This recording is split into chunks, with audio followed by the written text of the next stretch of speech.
चीज बेटा ले रहे हैं, देखिएगा minimum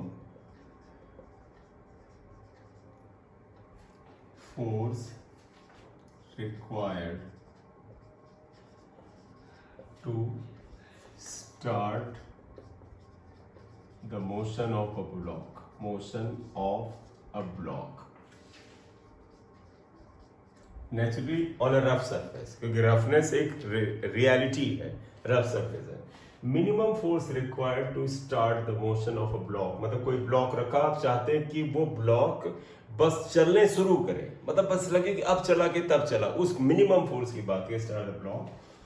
and angle of application of force, मतलब इस फोर्स को कितने एंगल पे लगाया जाए, एप्लीकेशन ऑफ फोर्स, मतलब फोर्स का मतलब मिनिमम फोर्स, ये आएगा। बड़ा इंपॉर्टेंट है बेटा, जेई से लेकर के जेई मेंस एडवांस हर लेवल पर इस पर कहीं ना कहीं से इंफॉर्मेशन आती है।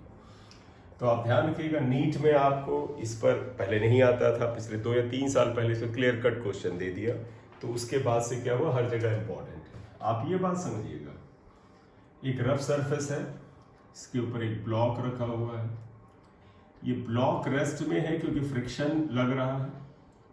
अगर आपसे कहा जाए कि एक फोर्स F को हमने लगाया और थीटा एंगल पे लगाया, आमतौर पे होता है ना, हम पुलिंग फोर्स लगा रहे हैं तो थीटा एंगल, आपको लगे नहीं सर हम हॉरिजॉन्टल लगाए, चलिए बाद में कर लेंगे, क्योंकि हॉरिजॉन्टल लेना तो स्पेसिफिक कंडीशन हो गई। अगर इसे हम हॉरिजॉन्टल ले इसका, तो हमने थीटा को अपनी तरफ से 0 ही मान लिया है। हम थीटा मानते हैं तो हमारे सारे एस्पेक्ट्स आ जाएंगे, थीटा की कोई 0 वैल्यू भी हो सकती है यहाँ पर, राइट। तो suppose force F is applied at angle theta, तो suppose force F is applied at angle theta with horizontal, right? तो आप देखिएगा अगर थीटा एंगल पे लगाए तो आप क्या क्या लगेगा, इस ब्लॉक का मास m है, देखो पहले तो आप आइएगा, इसका वेट mg नीचे लगेगा, नॉर्मल रिएक्शन ऊपर की ओर लगेगा, ये फोर्स आप देखिए F लगेगा, क्योंकि हमें मोशन स्टार्ट करना है हॉरिजॉन्टल में, तो F cos थीटा आ जाएगा, ऊपर की ओर फोर्स F sin थीटा आ जाएगा, और आप देखिएगा बॉडी आगे ले जा रहे हैं तो फ्रिक्शन पीछे की ओर आ जाएगा, ये फ्रिक्शन फोर्स होगा। क्लियर, इतना है। तो आप बात समझिएगा, to just start the motion, to just start the motion का मतलब होता है कि बॉडी अभी रेस्ट में है और बस चलने वाली है, और दूसरी बात है मिनिमम फोर्स, मतलब कम से कम कितना लगाएं। तो हमेशा ध्यान रखना, जब मिनिमम मैक्सिमम जैसी है एक कंडीशन, तो उस समय ध्यान रखना ये एक्सट्रीम कंडीशन है। तो मिनिमम फोर्स हुआ कि कितना कम से कम फोर्स लगाएं जिससे कि बॉडी जस्ट चलना शुरू करे। तो यहां देखिएगा, हियर पहले तो ये दोनों फोर्स इसके बराबर हो गए, n plus F sine theta equal to mg आया। अब आप बताइएगा, देखो ये 3 फोर्स निपट गए, अब बचाइए, बताओ, to just start the motion, अगर आप चाहते हो जस्ट ये मोशन करे, F cos थीटा को क्या होना चाहिए आप बताइएगा बेटा, F cos theta is greater then और इक्वल टू FR होता है, ये ठीक, इसकी वैल्यू इसके बराबर हो या इससे बड़ी हो, ठीक। अब आइएगा, देखो F cos theta is greater then FR को म्यू n लिख सकते हैं, n की वैल्यू ये है, और ये है कितनी n की वैल्यू हमने नहीं निकाली, तो यहां निकाल लो। देखो बेटा n इक्वल टू कितना हो जाएगा, n इक्वल टू हो जाएगा mg minus F sine theta, इसको इक्वेशन 1 लिखो ज्यादा अच्छा रहे, ये आया। तो देखो n इक्वल टू ये आया, ये वैल्यू यहाँ रखते हैं, तो हम इसको यहाँ उठा लेते हैं। देखो F cos थीटा, ध्यान रखना हमें मिनिमम फोर्स चाहिए, फोर्स की वैल्यू चाहिए, F cos theta is greater than equal to mu, ये आप लिख सकते हैं mg minus F sine theta,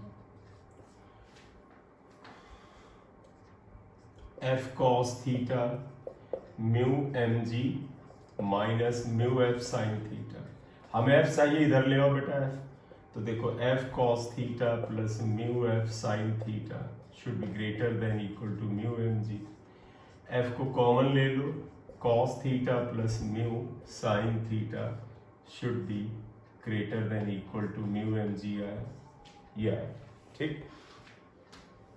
तो अब आप इतना लिख लो, फिर हम इसको आगे बढ़ाएंगे। पहले इसको सिंप्लीफाई करने के लिए हमें स्पेस चाहिए।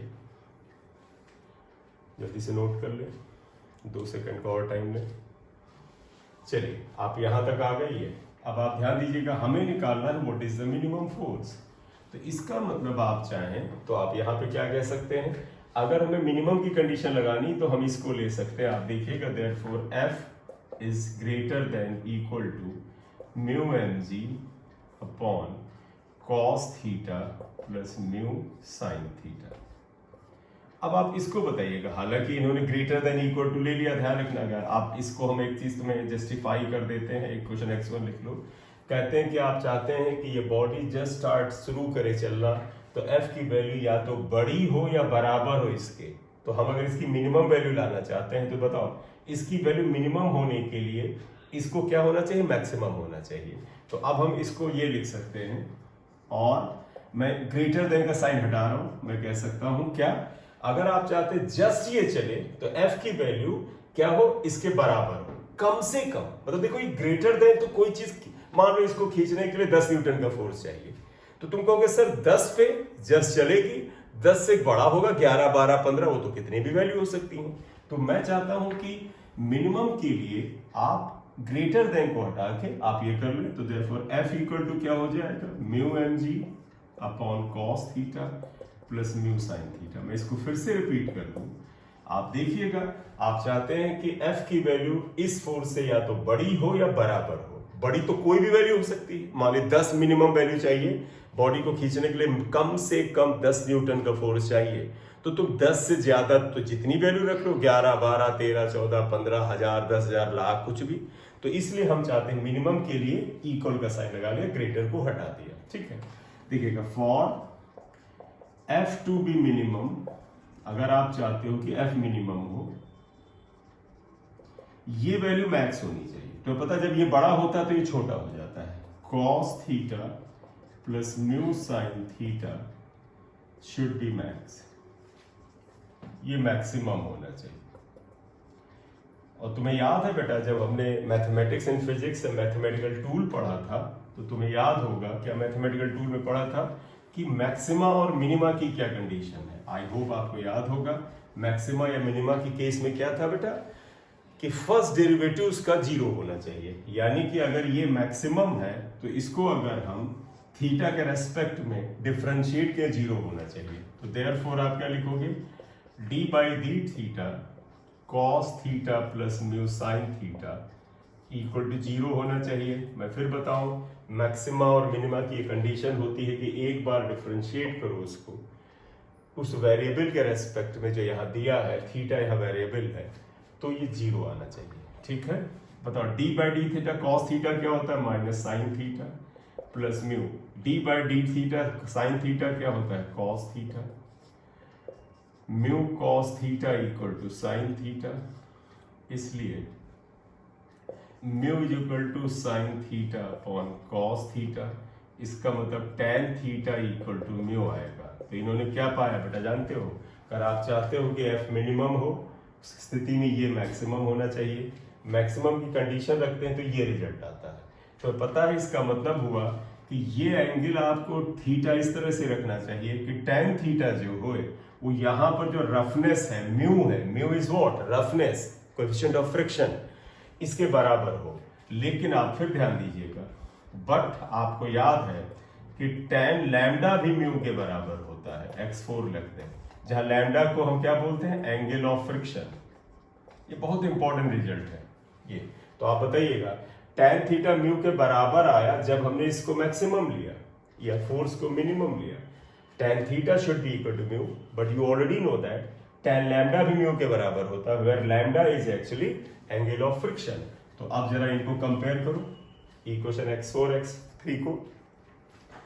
अगर म्यू सेम है तो थीटा और लैम्डा सेम हो गए, तो देयरफॉर क्या आना चाहिए, theta should be equal to lambda. इसका अर्थ समझे बेटा, इसका अर्थ ये हुआ कि आप एक भारी बॉडी को रफ हॉरिजॉन्टल सरफेस पे सबसे कम फोर्स लगा के, और हर आदमी चाहता है कि कम से कम ताकत में हम ज्यादा से ज्यादा काम कर दें। अगर आप सबसे कम फोर्स से खींचना चाहते हैं तो आपको ये फोर्स जिस एंगल पे लगाना चाहिए ये एंगल ऑफ फ्रिक्शन के बराबर होता है। ये बहुत इंपॉर्टेंट जनरल नॉलेज की तरह है कि रफ हॉरिजॉन्टल सरफेस पे मिनिमम फोर्स लगा के किसी चीज को खींचना आप चाहते हैं तो आपका angle of application of this force, जो इस फोर्स का एंगल ऑफ एप्लीकेशन है, that should be equal to angle of friction, right. तो अगर हम यहां पर आप इतना लिखो इसे, तो देयरफॉर क्या लिखोगे, to pull a block with minimum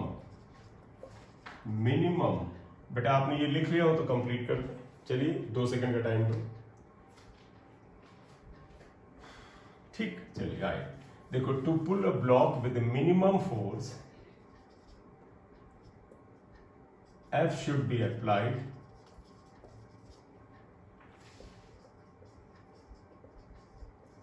at an angle theta equal to angle of friction, lambda पे लगाना चाहिए। इसे जनरल विज्ञान, सामान्य विज्ञान की तरह याद कर लो। क्लियर? तो एक तो ये जानकारी आई। अब तुम्हें लगेगा कि सर अगर हम इसको मिनिमम एंगल पे लगाएं, मतलब हम थीटा को एंगल ऑफ फ्रिक्शन के बराबर रखें, तो एफ की वैल्यू, मिनिमम वैल्यू क्या आएगी? तो अगर आप चाहते हैं कि एफ की मिनिमम वैल्यू क्या आए तो आप यहां आइएगा, जरा देखिएगा। मैं अगर ये, तो अब आप इतना लिख लिया हो तो आगे और से जाएगा। नाउ देखिएगा बेटा, लिखोगे सिंस tan थीटा बेटा म्यू था, ये म्यू का मतलब बेटा म्यू बाई 1 लिख सकते हैं। अगर हम एक राइट एंगल ट्रायंगल यहां साइड में बना लें, ये देखो, तो पता tan थीटा, अगर ये एंगल थीटा मान लें, देखो tan थीटा होता परपेंडिकुलर, यानी इस ट्रायंगल में ये परपेंडिकुलर हुआ, अपॉन बेस यानी 1 हो गया। फिर से देखिएगा, tan थीटा होता परपेंडिकुलर अपॉन बेस, यानी इसमें ये अगर एंगल थीटा माना तो ये परपेंडिकुलर बेस होगा, यानी परपेंडिकुलर म्यू हुआ, बेस 1 होगा। तो पता है ये वाला हाइपोटेन्यूज क्या हो जाएगा, पाइथागोरस थ्योरम से इसका स्क्वायर प्लस इसका स्क्वायर यानी 1 प्लस म्यू स्क्वायर। अब आप सोचोगे सर ये क्यों किया है? क्योंकि हम इस ट्रायंगल से साइन थीटा कॉस थीटा की वैल्यू निकाल के यहाँ रख दे तो एफ की मिनिमम वैल्यू आएगी।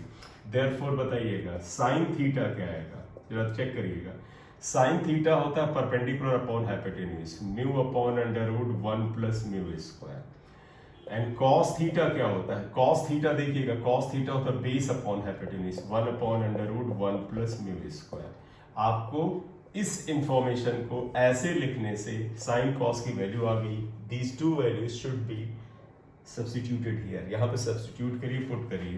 तो therefore equation x2 can be written as, इस इक्वेशन को लिखें तो देखो f की जो मिनिमम वैल्यू आएगी, अब आप इसे f मिनिमम लिख सकते हैं, इवन यहां पर भी f मिनिमम लिख सकते थे, ये आएगा।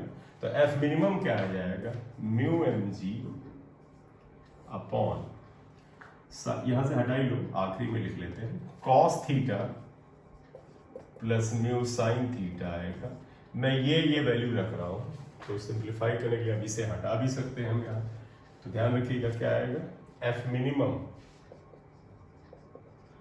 Mu mg upon cos theta बेटा कितना है, 1 upon under root 1 plus mu square plus mu sine theta कितना है, mu under root 1 plus mu square, ये आता है। जरा ध्यान रखिएगा, देखो ये आएगा म्यू mg अपॉन, गौर से देखो ये म्यू स्क्वायर हुआ यहाँ, तो यहाँ पर 1 upon under root mu square common ले देखो तो 1 plus mu square upon under root 1 plus mu square है।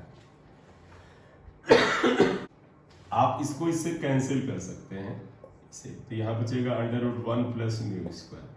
तो वैल्यू ये आई कि अगर कोएफिशिएंट ऑफ फ्रिक्शन की वैल्यू, सॉरी एफ की जो मिनिमम वैल्यू आएगी mu upon under root 1 plus mu square mg के बराबर होगी, ये f की मिनिमम वैल्यू है